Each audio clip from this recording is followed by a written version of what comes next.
ई DV 2026 को result चाहिँ आज प्रकाशित हुँदैछ, अर्थात् आज मेको 3 तारिक राति 9:45 बजेपछि अर्थात् नेपाली समय 9:45 पछि चाहिँ ई डीभी 2026 को रिजल्ट चाहिँ पब्लिस हुँदैछ।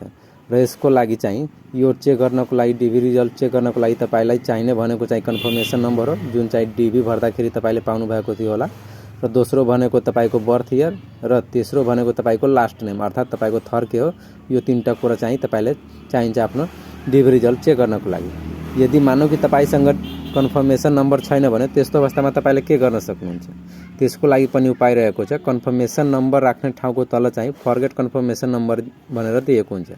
त्यहाँ तपाईले क्लिक गर्नुभयो भने तपाईले एक्स्ट्रा डिटेलहरु राख्नुपर्ने हुन्छ, जसमा तपाई आफ्नो पूरा नाम राख्नुपर्ने हुन्छ र पूरा डेट अफ बर्थ राख्नुपर्ने हुन्छ र साथै तपाईले डीभी भर्दाखेरि दिएको इमेल एड्रेस पनि राख्नुपर्ने हुन्छ।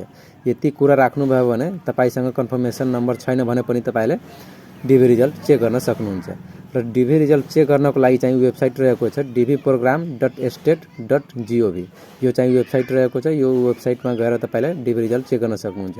र मानौ तपाईले 9:45 बजेपछि तपाईले चेक गर्न जानुभयो तर वेबसाइट खुलेन, हुन सक्छ किनभने त्यतिखेर ट्राफिक धेरै भएकोले गर्दाखेरि वेबसाइट चाहिँ नखुल्न सक्छ। त्यसको लागि तपाईले टेन्सन लिनु पर्दैन। तपाईले जुन बेला पनि 9:45 बजेपछि तपाईले जुन बेला पनि चेक गर्न सक्नुहुन्छ, भोलि पनि चेक गर्न सक्नुहुन्छ, पर्सि पनि चेक गर्नुहुन्छ, कुनै हतार छैन।